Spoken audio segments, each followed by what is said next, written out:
first started experiencing what it was like to feel triggered, it was usually in the comfort of my own home and online. So I was able to just take a step away and to deal with it in that fashion.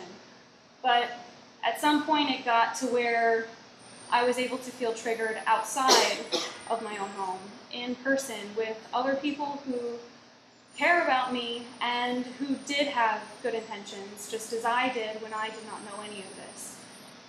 And when it was just so casually brought up, this very painful experience that I felt before, I didn't know what to do. I didn't know how to approach that person.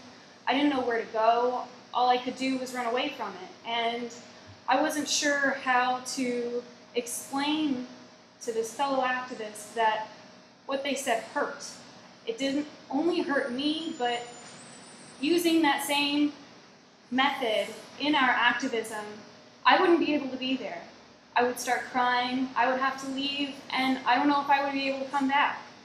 But it would also have perhaps a similar impact on people who are also standing there with us, or people who are passing by, people who might be interested in activism.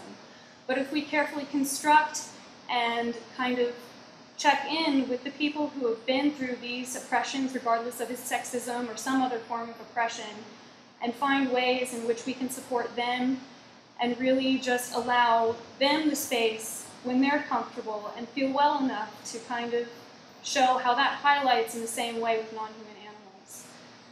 So thank you all collectively for giving this to me.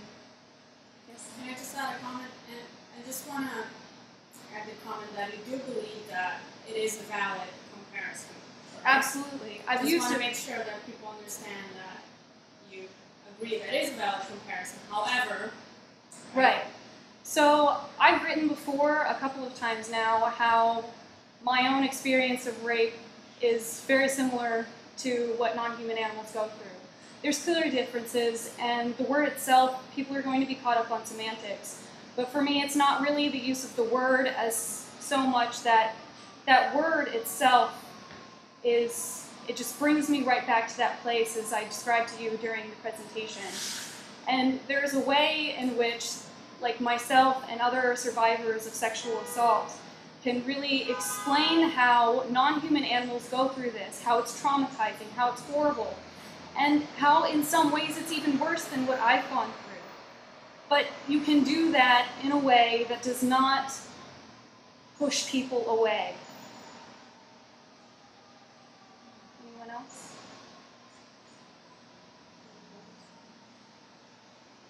Yes? Sure. I think there's like perfectly like clear-cut examples of, you know, like triggering language or maybe actions and things like that. But I know, you know, it could be different for anybody, right? So, you know, there's like, you know, thousands of different ways possibly for some particular individual to feel that. How can we accommodate that at the risk of getting into the absurd? Like, I knew there was a conference that I believe they asked people to not clap at this conference and instead use jazz hands because people felt that clapping was too triggering for some people. So I think that like made the rounds on the internet as being the absurd side of things. So I don't know, how do you strike that balance of like, you know, not hurting people with what might be particular triggers, but also not like just losing, I don't know, the message. Not having anything to say? Right. Yeah. Yes. Yeah, so this is with animal rights activism and also with feminism. It's not just a place of where we're getting at. There's no end goal. This is a learning, growing, lifelong adventure that we're going to be on. And so even in my own research with feminism, I'm always going to be making mistakes. And hopefully people will be compassionate enough to, you know, let me know in a kind way that there's a certain point or a certain way that you can get this across without really hurting others. And so I've heard that before, and I mentioned kind of navigating the dangerous waters of potentially triggering fellow victims of sexual assault. And really, the way that I do that is I kind of reflect on how I might feel if someone else would say that. That's why I also say that if you're not part of a group, a marginalized group, that perhaps it's not really our space to speak on that, but there's also a way to be a good ally, and that really is specific to each marginalized group. So in regards to feminism and survivors of sexual assault, I would say that at least speaking more in generalities or saying that there are similarities, and if it comes to a point where a woman approaches you and says, I've been through that and what you're saying is hurting me, that perhaps consider that at this moment you're taking up too much space, but that doesn't mean that you can't ever discuss it. Yes? Should we, are you saying that we should be aware more of who our audience is when we're talking about certain things? Or are you saying that maybe like we should always be tailoring the message to kind of, you know, no matter who we're talking to not be including terms or ideas that can be triggering? So I would say that in some cases it's come up in activism where we constructed a speak out or a model and we just thought that it didn't mention anything that was ableist, racist, and so on. And then a member of another community that was within our movement said, actually what you're saying is oppressive and you need to revisit this. So like I said, it is always going to be a learning process, but also with reaching out to other people or the message that we want to get across, it's really more so that we don't want to be excluding people. So when we are constructing these messages of wanting to liberate animals from the oppression that they are in, suffering every day, that we're just mindful of our words and how we're getting that across, because we can always make it personal and how we relate on our own level, because no one can really tell you that that's wrong. Someone can tell you that it still hurts you, but again, that's somewhere that you can expand and really have a better, clearer comprehension of that. I don't think that it's something that we need to worry about constantly and send to every different group to really double check, but I think that just getting ourselves to the point where we can be good allies, that we will have a basic understanding, and at that point, we can just rely on our own members. Because if we do have a speak out where we ignore the marginalized and we say these things that can be triggering to other people, not from their own members, then we're going to lose them. They're going to walk away. They're going to continue the narrative of we're extreme and all these other negative terminologies that we've been given, because for so long in animal rights activism we have not been intersectional. Just like when feminism started out, it was very exclusionary. Is it more being aware of the audience, or just always consciously tailoring the message so that whoever's in the audience, we're going to have a message that will be effective but not exclusionary? You know, and the reason why I ask this is, for example, like just because of who I am, I talk to a lot of white people my age and straight people my age, and you know, I have a lot of contact with those people. And there are certain ways that I've been able to get through to them, and certain things that I've said to them, and certain parallels that I've drawn to them, where I know they get it, but that maybe in the light of what you're saying and from what I've heard other places, probably isn't a real ethical way to kind of put the message, you know?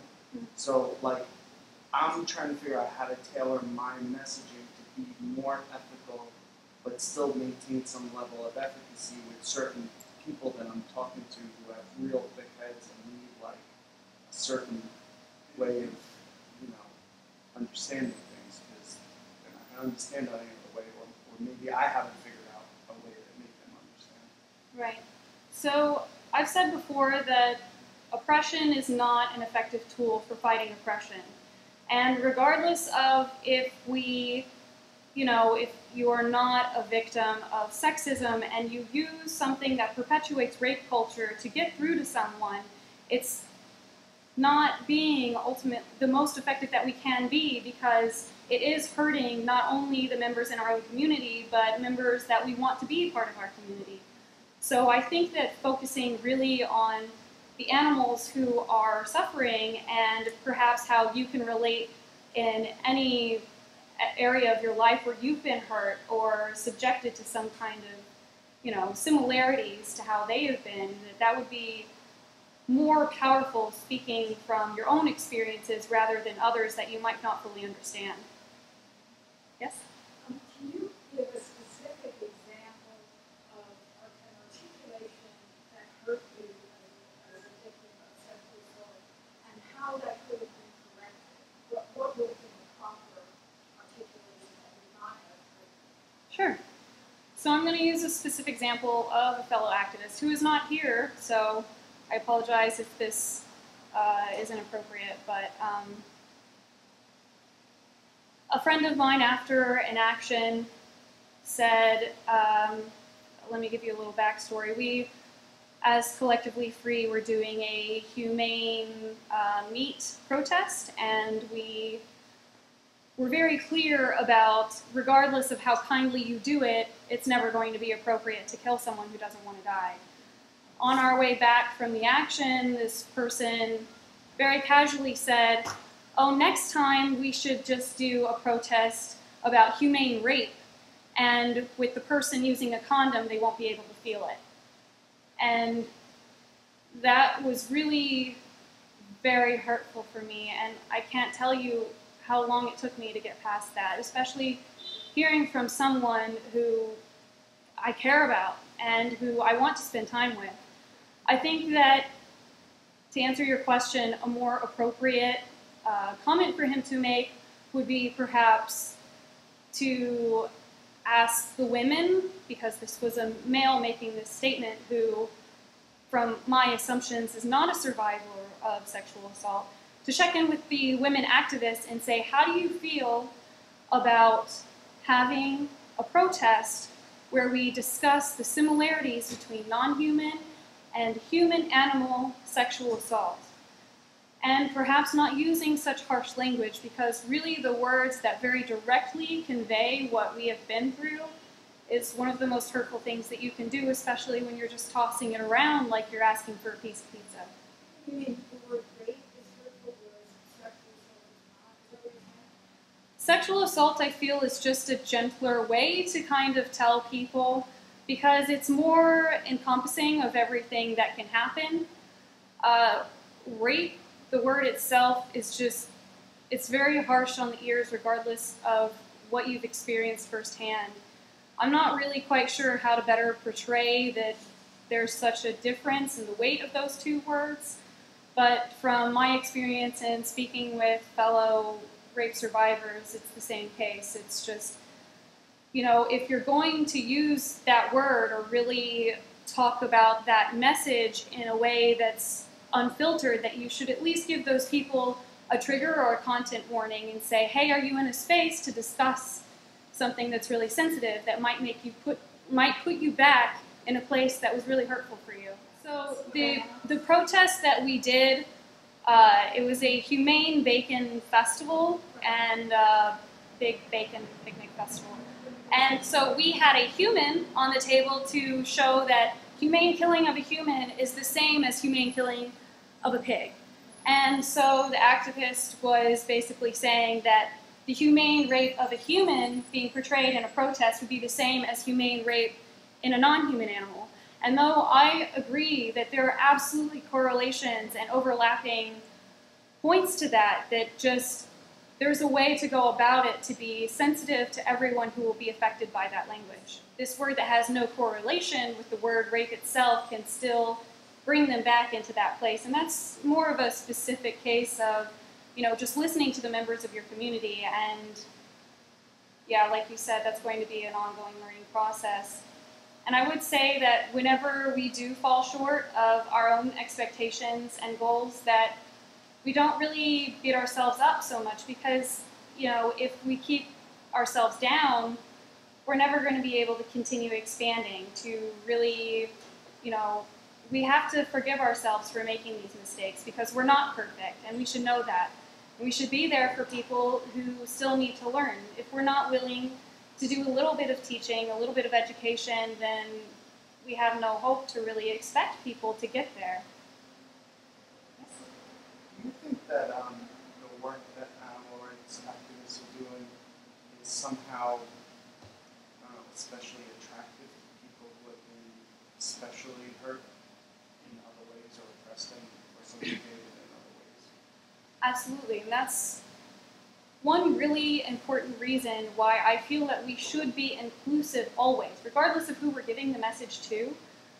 Most people who have been through oppression, whether through history or personal experience, are going to understand even better if it comes through members of their own community or from someone who just knows how to construct the message in a careful way that doesn't necessarily say, this is undermining what you have gone through. So for myself, I saw many female animals with their reproduction organs being exploited, and I felt that on a really personal level. And I feel that whenever I speak from that experience, that I'm more powerful really explaining what all of these non-human animals go through, rather than the times when I didn't have this information and I was talking about slavery this, Holocaust that, and it was really inappropriate. And that was where I was pushing people away rather than bringing people in who might feel the same as I have. Yes? Are you saying that the word slavery and Holocaust are not words that should be? So I think that the most powerful words to each marginalized group, Holocaust was, yes, first used to describe the oppression of non-human animals, but it has a very different context in the world that we live in today. And slavery, we all know what slavery really means to most people. So this is the case where, when it's really clear from other marginalized groups that this could be hurtful to them, especially when we're not part of that community, that we should find other ways from our own experiences or just on the animals' level themselves, on what they go through, and using other words, because we have such a vast just array of words to pick from. We can convey the same message without taking away from someone else's culture and pain. How about if a person who's a member of that group uses that? What do you think then? Like who knows who's a Jewish person, right? Like I'm half Jewish, maybe everyone thinks I'm Jewish. But like what if a Jewish person says Holocaust or a black person says slavery in a comparison? Is that okay? Or is it still something that we, in your opinion, should stay away from because there's such triggering words? So, for me, whenever I discussed the sexual assault of non-human animals, I personally constructed it in a way that did not use the harshest of language, really talked about what I have gone through and what non-human animals have gone through specifically. So I think that whenever it comes to a black person of color or someone who is Jewish and so on, that not any one person can be the voice for a whole marginalized community. That individual should listen to their own community, but they should also have the space to speak on how they feel themselves. So it's kind of back to the learning experience of where the line really lies, and it's always going to be something that we need to refine and continue to revisit.